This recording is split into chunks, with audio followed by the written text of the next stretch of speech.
Hey trainers! A quick note about today's episode. You might have guessed from the thumbnail, but today's Sola outing features photos and videos of snakes, including an up-close and personal encounter between myself and a juvenile rattlesnake. While I generally don't do content warnings in regards to animals, I get that this is a slightly more common phobia, and so might warrant the extra note up front. I'll put the snakes in the latter part of the video. Click off at the pictured timestamp if you want to avoid them, so that you can see the froggy portion first. Because everyone loves frogs, right? Anyway, welcome back. You're with Pewter City Jim, and today we're going to take a look at a few more Fakemon for our fan region Sola. For those unfamiliar, Sola is based on Southern California and some of the surrounding areas. So beaches, desert, some big cities, and a lot of rugged wilderness. Hey, if you enjoy Fakemon and Pokemon content, I'd really love it if you could like and subscribe.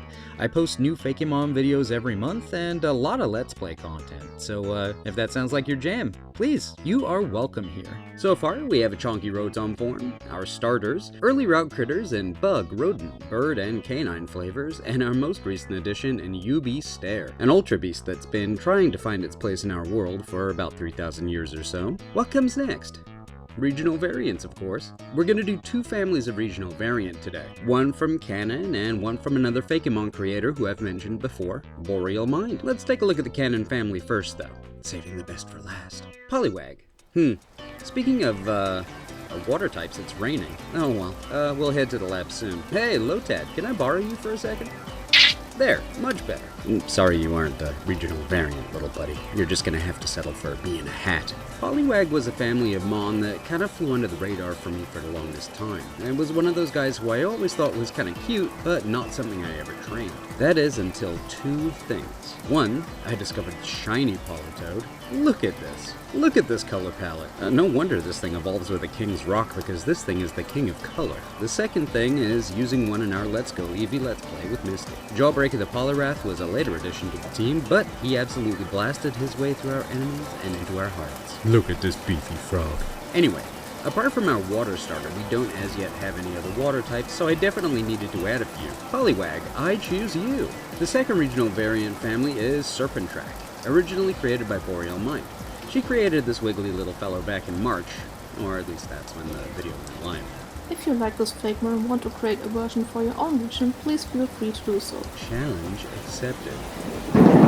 Yikes, lightning too? Oof. Without further ado, and being that I don't want to be struck by lightning, let's head on over to the lab and get some design work done. With Poliwag, I wanted to represent a critter I hear out here a lot more often than I see him. The American bullfrog. It's not a California native, but it is, as many creatures are, still represented within the spectrum of local wildlife as a feral population. They were brought here in the mid-1800s as mostly a food source. Frog's legs? Yep, the American bullfrog has some chonky hocks, so if you're looking to chow down on some deep-fried jumping muscle, they are a good go-to. Frog farms are essentially like any other kind of farm, but frogs themselves are slippery little guys in every sense of the word, so they often get away and go to live in the wilderness. You can also buy them as pets, from tadpole size all the way up to fully grown frog. Mark Twain wrote about their existence in California as early as 1865 in his short story, The Celebrated Jumping Frog of Calaveras County, which was originally titled Jim Smiley and His Jumpin' Frog, which I think is a much better title for no particular reason whatsoever. They are voracious and will eat anything they can fit into their mouths, from other amphibians to lizards to small mammals and even birds if they can manage it. Truly, the guzzlords of the amphibian world. They make huge booming noises with those throat pouches, and if you live near any regular water source, ponds, creeks, anything like that, you're likely to hear them in spring and summer. So, let's start with the tadpole, Poliwag.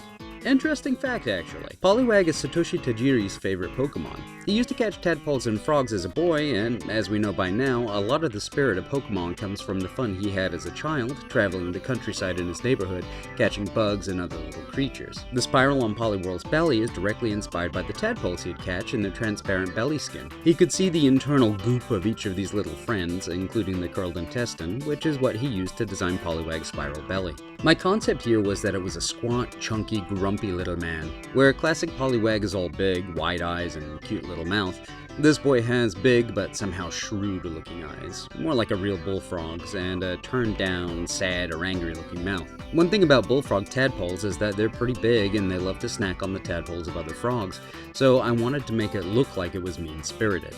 I also gave it little fins on the side of its head to look kinda like calf ears, because bullfrog. Oh yes, and it gets worse from here. I have only just begun to make obvious puns. There's also a little bit of extra stuff there to look like both a calf's ear tag and the kind of earring a rebellious kid might wear. It's also a reference to the fact that the ancestors of these Pokemon were introduced into the region's livestock. Like the real-world inspiration, we'll say that Solarian Poliwag are an introduced species for frog farms. On the belly, instead of a spiral, I drew a scary-looking face. I like the idea of these Pokemon flipping over belly up to show this face to predators who come too close to the water. They'll look down into the water and be like, oh no, whatever that is looks kinda mad, I better not try and eat it. The shape is also loosely based around the symbol for the zodiac sign Taurus. See, I told you the bull puns weren't done with. Colors are dull greens and dark colors to showcase the new typing. Water dark.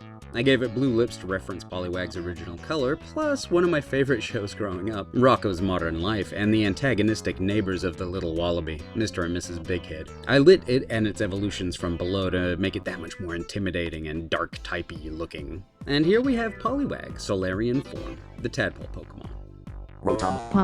In Sola, Poliwag are far more aggressive than Poliwag from other regions. They will eat anything that will fit into their mouths. Trainers may find them difficult to work with, but offering them Yumbug for the successful following of orders has proven to be an effective strategy. Yeah, I'm sorry, Yumbug, but this is literally what you were made for.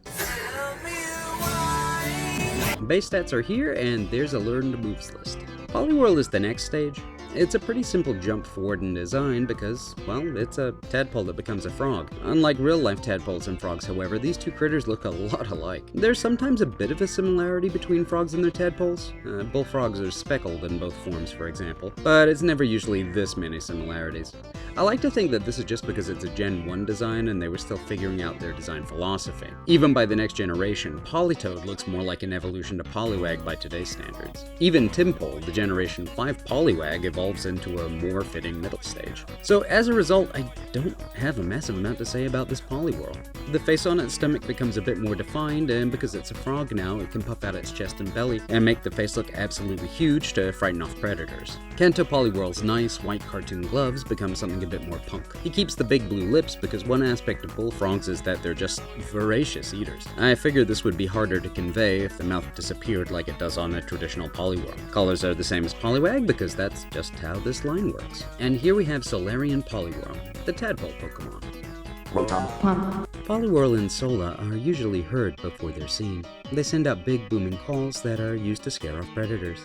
They'll eat anything, or anyone, that can fit in their mouth. Here's your stats and here's your learned moves. The first of two evolutions for Poliwhirl is of course Poliwrath. Poliwrath is just kind of the dictionary definition of, it just gets bigger. If you didn't know anything about Pokemon and you just kind of saw Poliwhirl and Poliwrath like hanging out, you'd assume that they're the same kind of creature, right? But one's bigger than the other. Like, Poliwrath is the big brother and Poliwhirl is the little brother. Or maybe parent and child. But you'd assume that they're the same thing because despite the bigger muscles and angry eyes, they look so similar. So my design reflects that a little less, hopefully. I went all in on the bull aspect, giving this guy big curved horns and, much like regular Poliwrath, bigger, angry eyes. The gloves go fingerless and the mouth gets even bigger. The face on its stomach is no longer used to scare away predators. Poliwrath is one of the bigger, badder predators that you're likely to meet after all. Instead, it's a happy face. It puffs out that big balloon tummy with that big cheerful face on it, and when Pokemon approach to see what kind of giant happy creature is over there, frog's gotta eat. There is, after all, a reason this entire line so far is part dark type. It evolves from Poliwhirl the regular way, with a water stone. Colors, as before, are the same. And here's Solarian Poliwrath, the tadpole Pokemon. Poliwrath and Sola are rare, but wreak havoc on any bodies of water they might inhabit as their appetite knows no bounds. It is not recommended to leave even trusted Poliwrath unattended around children or pets. Yikes, what a villain. But still, it would be a powerful ally on your team for Sola, as shown by its base stats and learned moves. We have one more froggy to deal with though, right? As of Generation 2, Poliwhirl has a split evolution line, the second of which is Politoed, easily one of my favorite Pokemon designs, especially in Shiny. My fault for this design is that if Poliwrath are big, bulky ambush predators, maybe Politoed should be a flighty, sprightly, fast-moving Pokemon. This one, rather than being based on the bullfrog, is based on the Pacific tree frog. This critter is the other really common frog species around where I live. The bullfrogs eat them, but they hang in there. This is going to be a water flying type. Water because it's a frog, and flying because it leaps around in the trees trying to stay out of the way of its meaner relative. It evolves from Poliwag when leveled up, holding a pretty feather, by the way. There are actually gliding frogs out there that use massive webbed hands and feet to fly, but they don't live near me, unfortunately. The colors are bright and pretty to differentiate itself further from its duller cousin.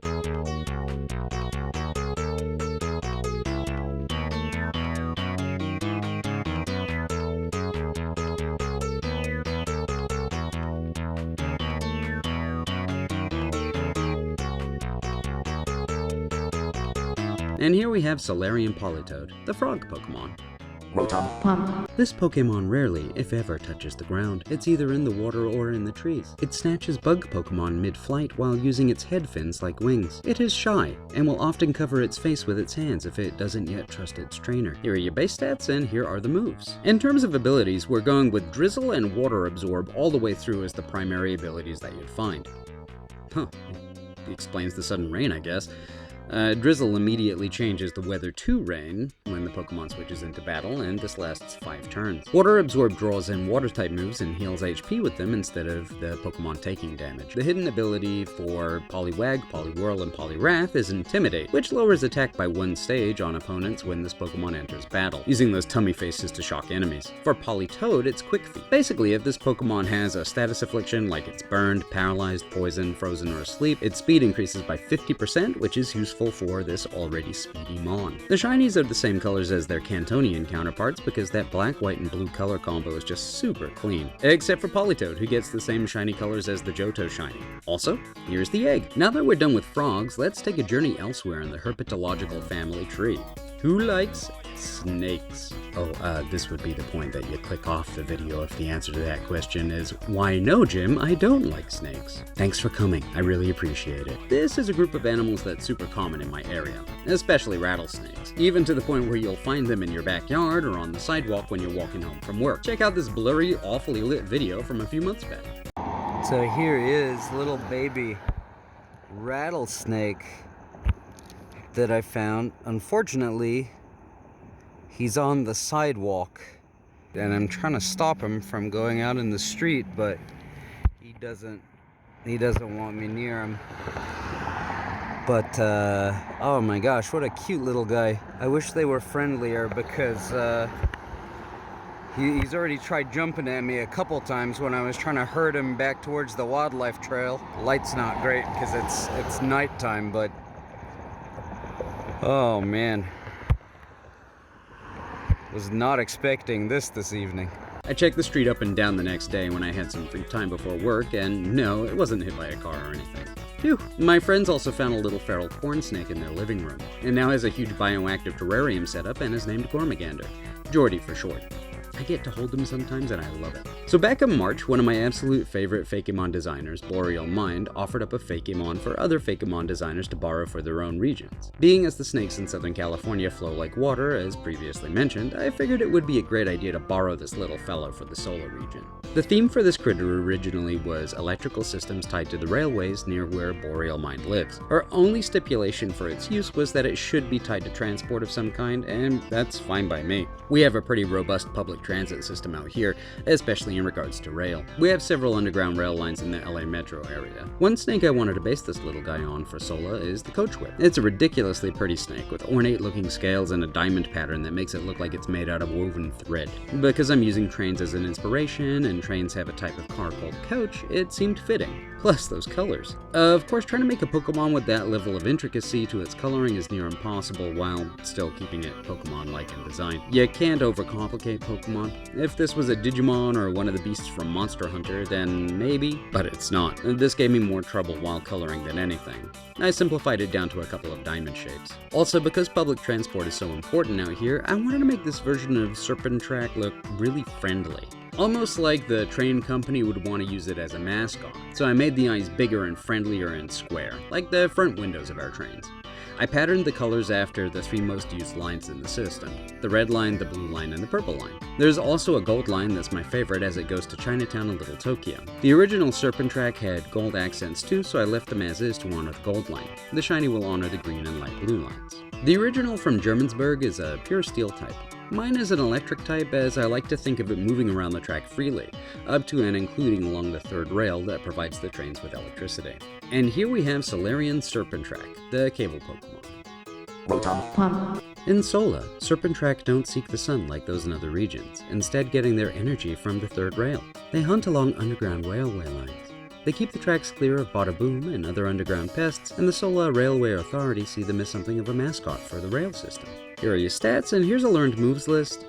Boreal Mind doesn't usually do these, so this is a lot of liberty on my part, and I would defer to the original creator of this species if she were to say that any of this is wrong or makes no sense. Serpentrack evolves into Serpentrail. This is a longer, larger snake whose body splits almost into 3 parts coupled together with those big golden rings, kind of like cables zipped together with zip ties. I tried sketching it in the same or a similar pose to hers, but my ability to keep the separate parts looking neat and organized wasn't up to snuff, so I changed the pose completely. Sorry. Again, using the coach whip as an inspiration in regards to the snake part of it, I made the tails taper down to very thin points. The railway system I borrowed colored style from, though, has changed. We have a train called the Pacific Surfliner. It travels over 350 miles of the California coast, which is absolutely stunning. The trains are usually silver and dark blue, and many of them have wave patterns or just a curled kind of a motif to them. They travel along some of the prettiest coastline, too. I kept this Pokemon looking happy and friendly, but gave its face an almost signboard-like look to it, complete with a glossy finish. This is to emulate the big single glass window in front of the train. The rest of the design is pretty simple. It has one less band than its Germansburg cousin up at the end of the tail. It keeps the electric type as the primary type, but against the water type, as I imagine it dashing out into the waves to snag fish Pokemon and swim around. Colors are blues and greens with a big white strip down the middle. Blue from the trains themselves, of course, but it's also meant to symbolize the sea, the strip of beach that runs next to the tracks, and then the forested mountains. And here we have Solarian Serpentrail, the cable Pokemon.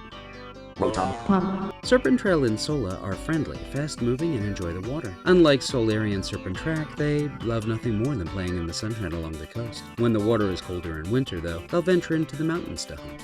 Here are your base stats, and here's a learned moves list. Again, Boreal Mind, if this seems off to you, please just let me know. In terms of abilities, I gave them both Shed Skin. Every turn it has a 1 in 3 chance of losing a status condition it's been afflicted with. Pretty much every single snake except for Snivy has this ability, so who am I to argue? I also gave them Lightning Rod, which might explain the lightning we've been seeing. Huh. Anyway, this ability draws all electric attacks towards the Pokemon and heals HP with it. For the hidden ability, we got Motor Drive. This also draws an electric type attacks, but raises the Pokemon speed stat by 1 stage. Here are your shinies. I kept the gold portions on mine the same shade as the one from the Germansburg designs, so the shiny color is the same too. And here's the egg. It's probably my favorite so far. You'd find these critters all over the region. Poliwag can be fished up using a special Minimon net almost anywhere that there's fresh water. The Serpentrack would be a little harder to get a hold of, as it specifically hangs out in underground train stations and areas accessible from them. Serpentrail would be rarer, but in areas that are more accessible on the beach or in forests along the western coastline. Well, it looks like the weather's cleared up a bit. Thank goodness. I guess I'll head back outside. Thanks so much for stopping by to watch this video. I really do appreciate it, and I hope that you enjoyed it. Please, take care of yourselves, guys, and I'll catch you next time. Bye!